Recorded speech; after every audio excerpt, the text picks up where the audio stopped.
Welcome, September. Wow, September. And you know what that means? First Sunday of the month, we're going to kick off our theme for this Sunday and for the whole month, and that is spiritual living, values-based spiritual living through hearts of service. Now, some folks are doing through community service, but you're going to find out as we walk this journey together this morning that really it comes down to hearts of service, especially from Maureen's beautiful reading this morning in that incredible song sung by Midnight Sun that Bob Marley wrote, One Love, One Love.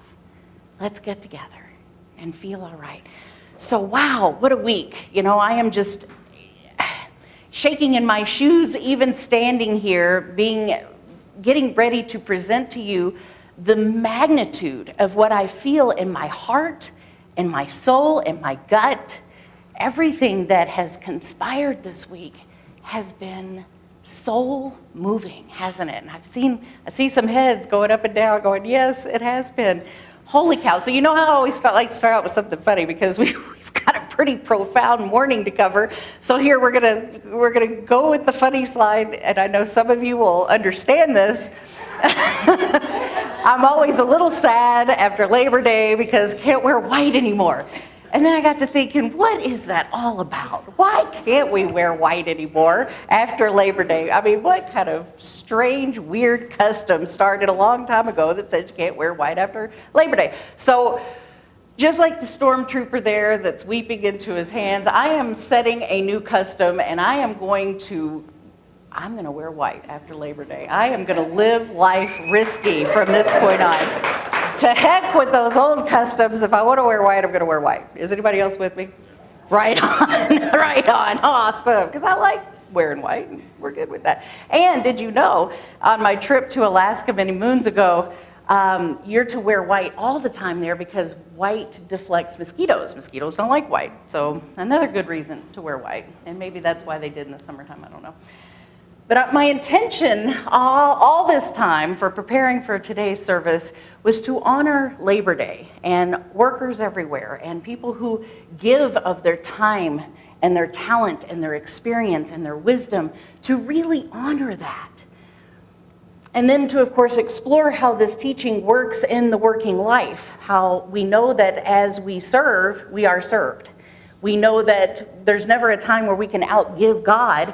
And because of that, that means that the fulfillment that comes within the alignment, the vibrational, energetic alignment that takes place when we do give of our experience, our wisdom, our talent, our time, it's unmeasurable. It's not measurable, the value that we get back from that. Of course, I don't know of anyone that serves from their heart that does it to get value back. Just like we covered last week in the kindness realm. And I asked the question, why? Why do people do that? Why do people do those acts of kindness and reach out their hand and be a love?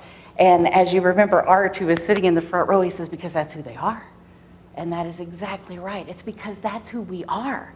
And so what a week. What a week. I could stand up here all day long and speak to that. Yet we got to witness it this week, didn't we? In Texas, in Houston, and some of the other southern states. So how many of you have seen the pictures? How many of you have seen what has been going on there down south with our brothers and sisters? Oh my goodness. You know how we talk about here in this teaching, how the universe is supporting everything for our highest and best good. You know how we talk about that, right? Mm-hmm. Always. And it's always, finding the good in every situation, finding the good within our life, finding the good in what we're experiencing. It does not pass my awareness how profound it is that not too long ago, the majority of society was speaking about a particular riot and protest that went on in Charlottesville. And it doesn't pass my awareness on how Mother Nature delivered us that opportunity to see what humanity is really all about. Because we've gotten to witness it this week, haven't we? I mean, is anybody else in this room as floored and blown over? But not really. I mean, we all know it's here. We all know if push comes to shove, that would be ignited within each one of us, within each one of our hearts. But to see it is just amazing. Truly amazing. And I don't remember now who said it this week, but somebody said, when you're hit with over 5 feet of water, it doesn't matter what color you are. It doesn't matter your religion or your sexual orientation or where you were from or how you were raised. None of that matters. What truly matters is that we are divine lights in service to one another because we're all one. And we are truly the Christ consciousness showing up in everything that we do and say and speak. And sometimes it takes situations like Hurricane Harvey for us to truly witness and be witness to that knowing. It's really profound. So in preparation for today, all about Labor Day and Hearts of Service, and our theme for the month is community service, and my goodness, we've been surrounded by it this week. And then the other thing that happened, our dear Louise Hay passed away at 90 on Wednesday. A dear friend to many, many people. And I think it makes sense for everyone to know a little bit about her history and how she came to start and found Hay House and how she came to be practically a household name. How many of you in this room have read and heard of and has had their life impacted in some way by Louise Hay? Raise your hand. Okay, that's almost everybody in this room. So as most of you know, Louise Hay is the founder of Hay House, one of the largest, if not the largest, in New Thought publications. And she's an amazing speaker, and it all started out with this book, You Can Heal Your Life, by Louise Hay. How many of you know that book, You Can Heal Your Life? And I know you've heard me talk about it before, that Louise Hay got started when she was introduced to this teaching by Raymond Charles Barker and Bitzer, and began to go to at that time, the Religious Science Church, it was called, in New York City. And she took classes, and she really resonated with the teaching, so she became a licensed practitioner. And being a licensed practitioner, you have people that come to you that desire for you to know the truth for them. And I like to say to everybody, please see a practitioner, not just when you think you're between a rock and a hard place, but also when you have something you want to celebrate, or when you have something that you'd like to demonstrate and manifest in your life in an even bigger, greater, wonderful way. And so as she had clients coming to her with desiring her to hold the consciousness and know the truth about things, she started to notice a pattern in their thought process and to their mental equivalent. She started realizing, people who are coming to me with this mental equivalent seem to be having this experience. And so she started taking notes and gathering notes about that. And that was how she got her data for her book, How You Can Heal Your Life. It's really amazing. She went on and continued her studies and became a minister of religious science. How many people in this room knew that she was a minister of religious science before she hit it really big? And obviously she wanted to move on and continue soaring with her soul and listening to what was within her. But there's reasons that all of this is taking place. In the beginning of this teaching that we teach, just like the truth, which runs in all the other teachings in the world, that it is done unto us as we believe, that what it is that we focus and invest our energy in and our attention to will grow in our life. The focus and premise behind all of that, when the beginning student starts to demonstrate, and I know that most of us in this room, we've all been there. We start demonstrating, and we demonstrate the parking spot, or we demonstrate the car we want, or we demonstrate the house we want, or the outfit, or the shoes, or the band. Demonstrations abound, and it's almost always focused around things. And then something happens. Something shifts and transforms within the very energetic being of our heart and soul to where we realize, oh my gosh, it's not necessarily about acquisition. Oh my gosh, This teaching is about oneness. It's about unity. It's about that love and excitement and passion that dwells within us, dwells within everybody else, and that when we connect up with that, these amazing miracles and life transformative shifts take place, just like in Louise Hay's life. You see, her success, I am convinced that her success is completely linked to the fact that she knew herself and loved herself and realized that was the most important thing that she could do in order to be in service to others. And as she got better at doing that, things opened up for her in her life. And there's these things that we're imbued with that we do well. And they're all different, thank goodness. I mean, because the world can't just use all bakers. The world can't just use all candlestick makers, right? So there's things that we all do really well that we're passionate about. And when we put our heart and soul into that labor of love, so to speak, you see where I'm going here. When we put that into what is before us to be and to do, and we love ourselves through it, and we stay open and connected to that ecstasy and passion that's within us, then everything opens. It continues to open up. The path and the journey continues to guide us and lead us in ways of true and total success, just like Louise Hay.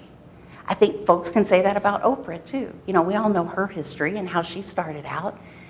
And there's just this amazing thing that happens. And I have a little video, a short little video that I pulled that really explains best about Louise Hay. And as some of you might know, I just want to tell you a little bit about, so that, you know, we can truly honor her this morning. I like to honor what she has meant to so many people. I think that she has helped to transform so many people's lives for the positive and for the benefit. And she was a model of spiritual activism as a religious science minister. And I say that because she says that it's all about leaning into that which is drawing at your heartstrings and not being afraid. Or even if you are afraid, but you're being called to do that which you know is yours to do, but it seems hard. She says you lean into it and you do it anyway. Because in the mid-'80s, that's when the AIDS epidemic really started to get going. And she was really called upon by some of the gay male population in LA, that it was starting to hit really hard. And they reached out to her. And in the mid-'80s, she started this weekly gathering called the Hay Rides, and it was after her last name. Now, a lot of people thought they were actual hay rides where people got in a wagon, and I mean, sometimes they did that, but no, it started out in the living room.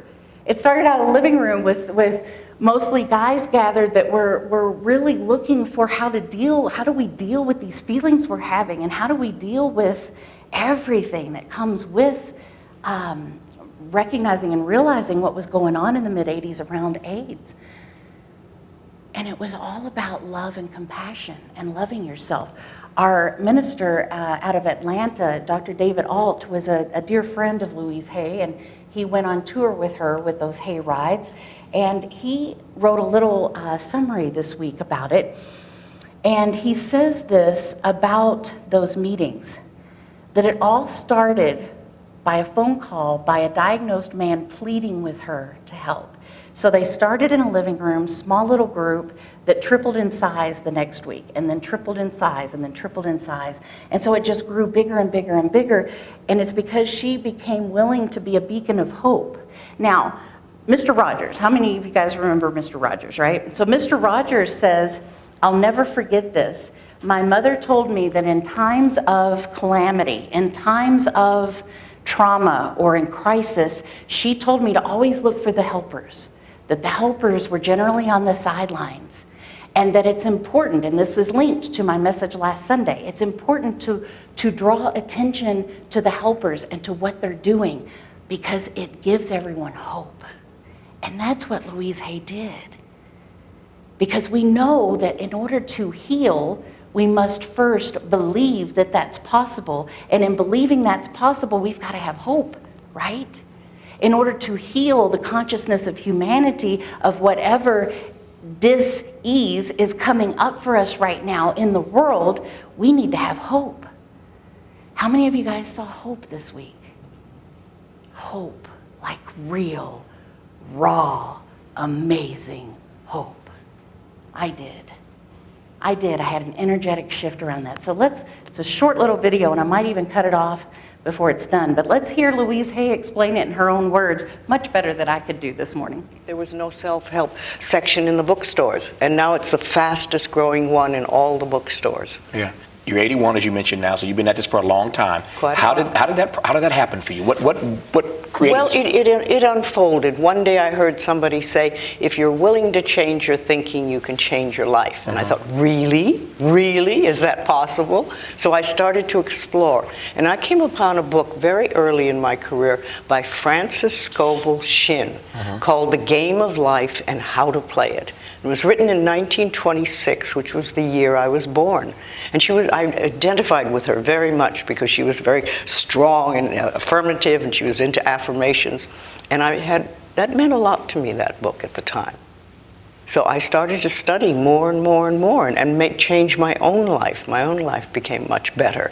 I started to get what I call the green lights in the parking places, the little things first.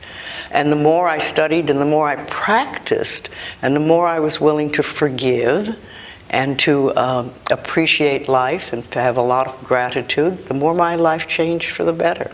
What do you make of the fact that what you just suggested now seems in our contemporary world so commonplace? Back to the point earlier, it's a multi-billion-dollar industry now. Everybody believes that if you can change your thoughts, you can change your life. Well, not everybody. Well, not everybody. Not literally everybody, but a whole lot of people do. A whole lot of people as do. evidenced again by the size of the self-help section in any bookstore you walk into now. The question I want to get to, though, Louise, is what you think changed in the world that we live, or what changed inside of us that made it not crazy, but indeed rather commonplace?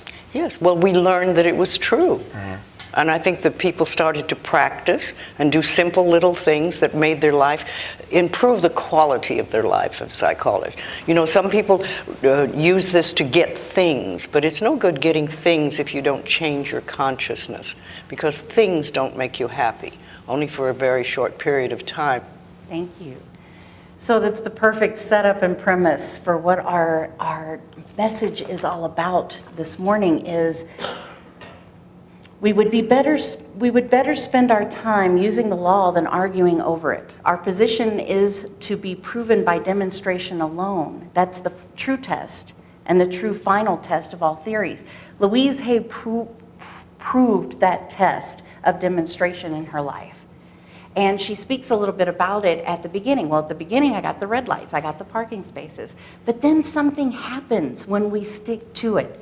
You know, in this teaching especially, a lot of times folks will come, they'll take the classes, they'll go to Beyond Limits, they'll get a taste of it. They're like, this is amazing and awesome. They start turning their life around, their life starts getting turned around, and then you don't see them again. And then they face a calamity, or they come across a crisis and tend to, you know how habits work, they tend to fall off and go back to their old ways. But what Louise is talking about here is you change your thinking, you change your life, and you do that over and over and over again to the point that you prove it. That you prove that it works to yourself, and then you prove that it works by being that in your expression in life, by being that in your work, in God in action. Dr. Raymond Charles Barker said this about the business of God in action. When we consciously incorporate the Spirit into our working lives, things change. Disgruntled employees mellow, customers are appreciative, the boss lightens up, co-workers are genial, a feeling of well-being infects the workplace. All because we have done the work within our own consciousness to allow Spirit to express itself as our working life environment. One of the easiest ways to create a field of demonstration in our life is to activate our sense of blessing and gratitude for our life by serving others. It's not always easy to do that on the job. However, when we practice the principle of oneness on the job, we easily come to see the divine at work in all ways, great and small. So let's go to my slide 4. So when action meets compassion, lives change. And that's what happened with Louise. She produced action to support her compassion that she was having when she got that phone call of that one person that had been diagnosed pleading with her, help. Now that's God in action. God in action caused that person to pick up the phone and call Louise to begin with. God in action is what we get up every morning and step onto the floor and move forward in being and doing. And to the degree of benefiting and having a positive life-changing, transformational experience every day is to the degree that we're open to having that taking place in our life. Like Louise says, you got to prove it. You got to prove it to yourself. Do you prove it to yourself every single day? Do you? Are you willing to?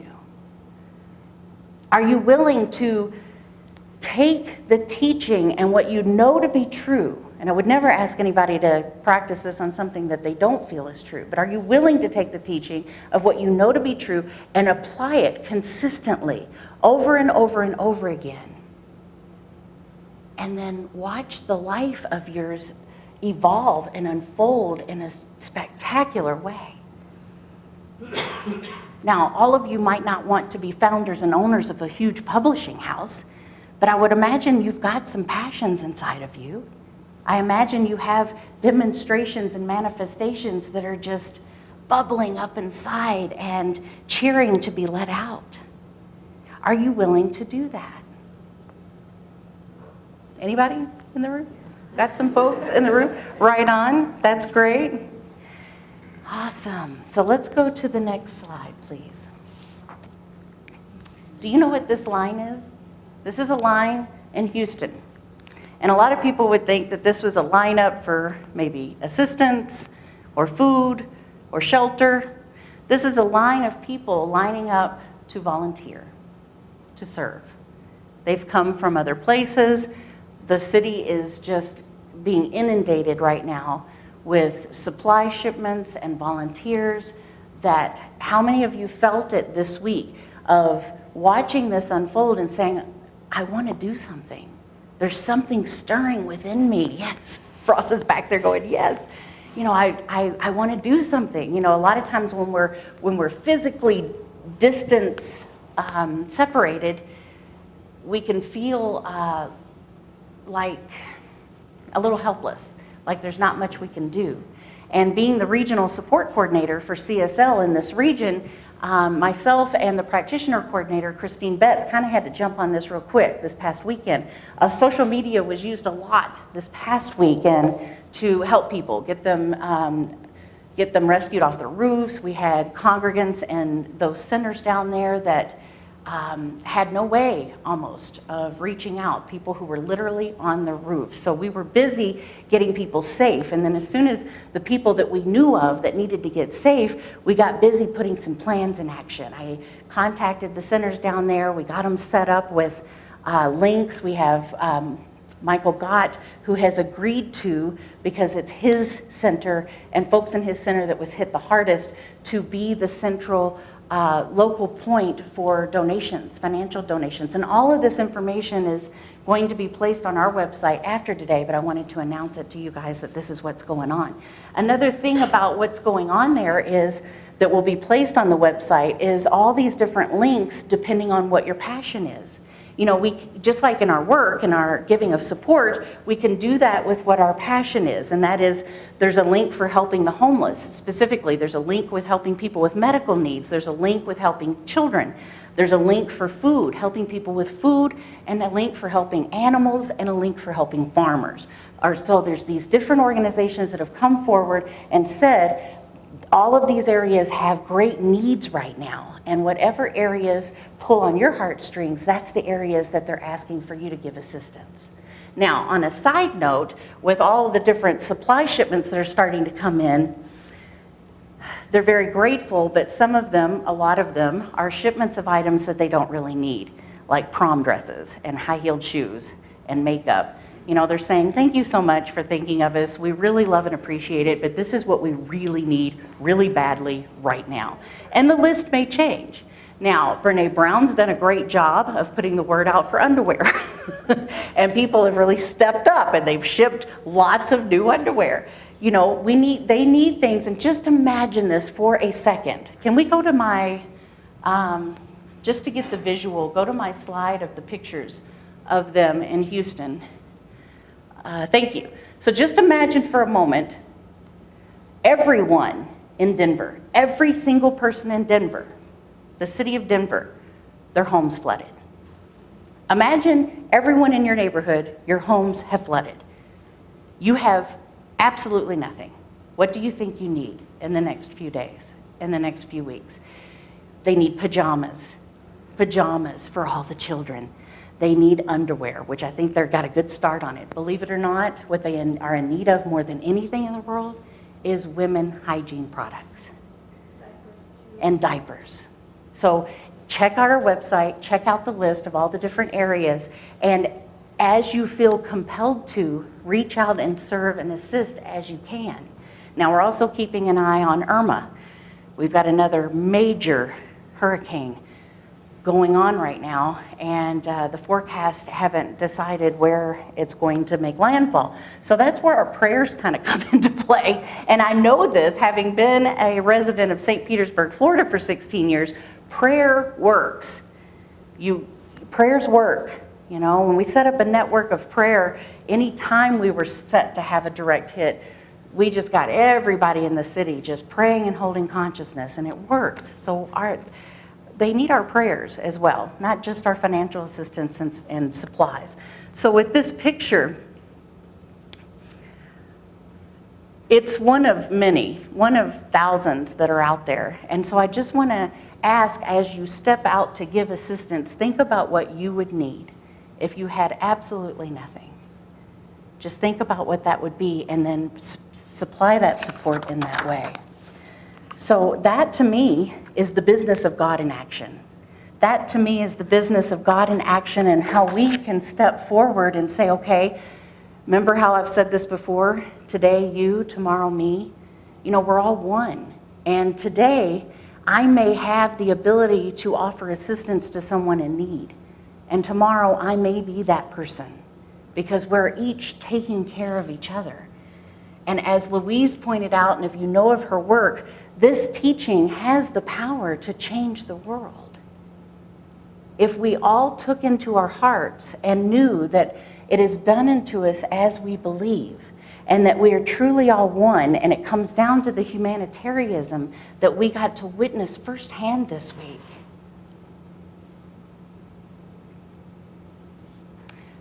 That will not be easily forgotten when the next dis-ease of humanitarianism comes up for us to witness. What we got to see come forth energetically this past week will not easily be forgotten, because it's all about connection.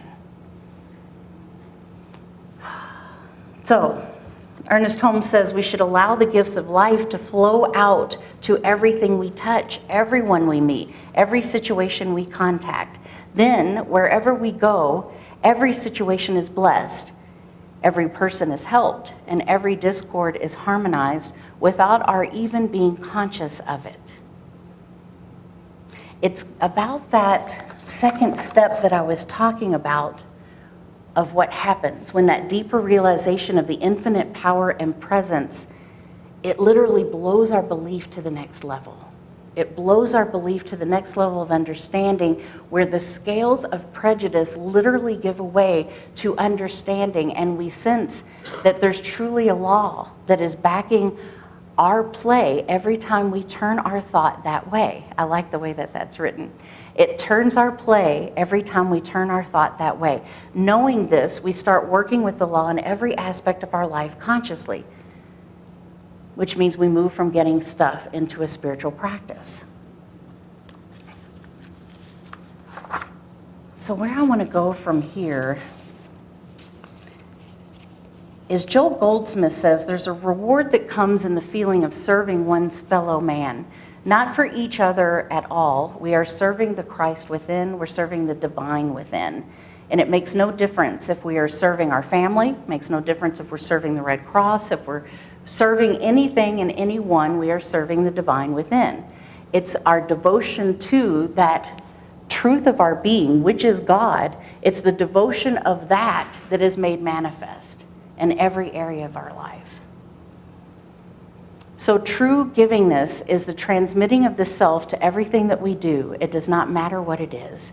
The outpouring of ourself into every undertaking with enthusiastic zest, love, kindness, and friendliness is what it's all about.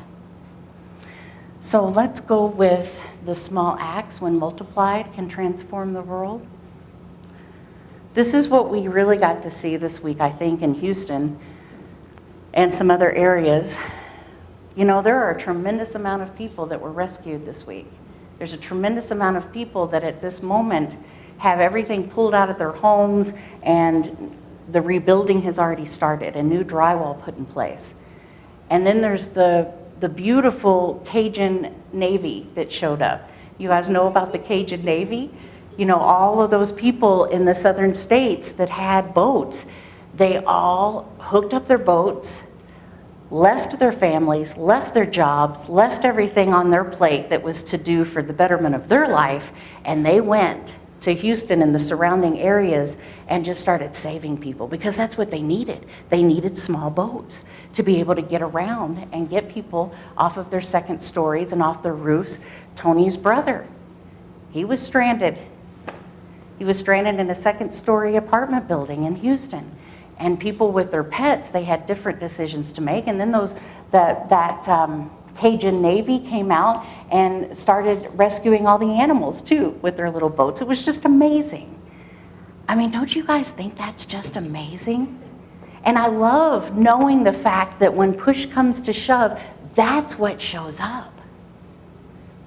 That's what shows up. It just makes my heart sing. It just makes me soar, seeing that kind of love and dedication and devotion to humanity and to being of service. And so this thing about being of service, though, in your job, in your labor of love, and in your community service, you know, we talked about the kindness aspect last week. You all remember that, you know, about how I even said, hey, and being kind makes you more attractive too. So just remember that. So there's this thing that happens about being in service. I remember when I was in my early 20s, really early 20s, and I was working for a Fortune 100 company in corporate finance. They were working me like a dog, man. I was working like 80 hours a week. And I was really depressed. None of my family lived in the same state. I felt alone, I felt overworked, I felt stressed out. And then through our company, they had a list of community service projects that you could sign up for and do. And even though one would say I had absolutely no time to give, there were a couple of things on that list that really spoke to me. And one was assisting the physically and mentally impaired in riding horseback. You know, I grew up with horses. I love horses. I know everything about horseback riding. So I'm like, that's really awesome. So I signed up, I took the training, and it was like one of my most glorious things that I got to do during that time. And I know for a fact it's what pulled me out of that depression that I was in.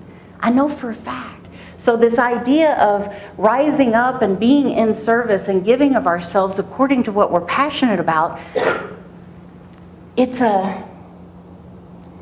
a prescription, it's an elixir that produces the joy and the savoriness of life. Not the ho-hum, let's just get by and let's just survive kind of life. It's the really awesome, savory part of life. Like flowers, like beautiful music, like art. You know, that's just as needed as food. It depends, you know, it all depends on where you are. Right now, you know, there's times where food is of the utmost importance, but so is the flowers, so is the savoriness of life. And that's what we're pulling on this month, hearts of service. What is reaching out and touching you in your heart. So our Rumiism for today slide 8. For those of you that are visiting, Rumi is our 10-year-old dog, and every week we do a quote from Rumi, a quote from our doggie, and the great Rumi.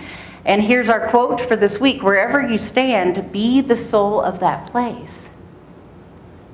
I got to see a lot of people standing and waiting and riding in boats this week in videos that were the soul of that place.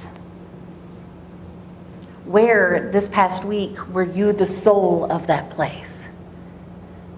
Because what Louise was talking about, and what I know Raymond Charles Barker was talking about, is when we are given that seed of desire and passion that says, I must show up and take action based on my compassion. When we're given that drive, we're being called to be the soul of that place, of that space.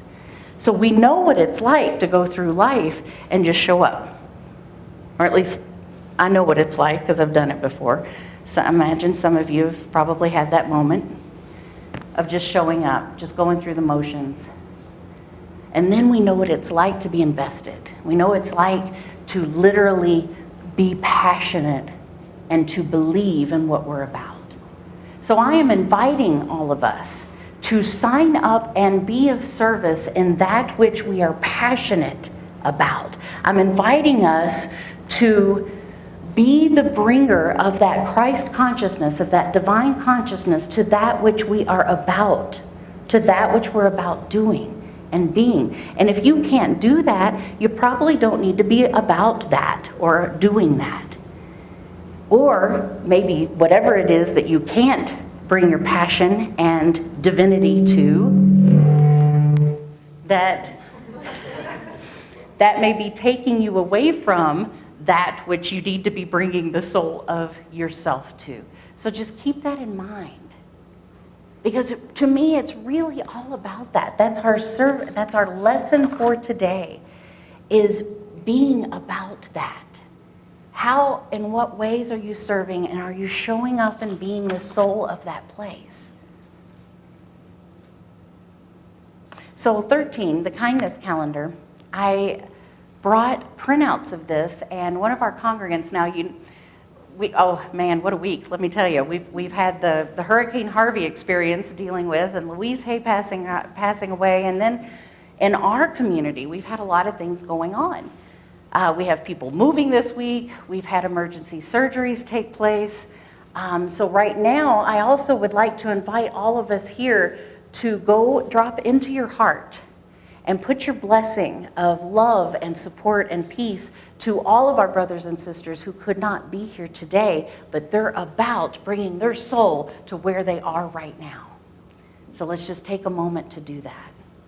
And one of our members had brought this to my attention, and I thought it was fabulous, so I told her I was going to share it today, and she couldn't be here today. But this is cool because it really is bridging the message from last Sunday to the theme for this month. And this is a little kindness calendar that was done by the Spreading a Little Kindness Foundation. And so I had several printed up. I invite you to take this home. And it's just one of those really neat, fun things that if you glance at it, if you want to put it on your fridge or something, you can just say, oh, what's the kindness calendar got in store for today? You know, it's 13, pay attention to your thoughts on Positive Thinking Day. Or 14, call a family member just to say hello. You know, these little interspersed little tips for us to just reach out and jolt us away from that daily grind, so to speak, even though I'm sure no one in this room does the daily grind, but you know what I mean. Just to have a step outside of what is the norm for us and pick up the phone and do something different, or whatever it is that's on that day. So feel free to take this home and use it, because that's what we're about this month, hearts of service.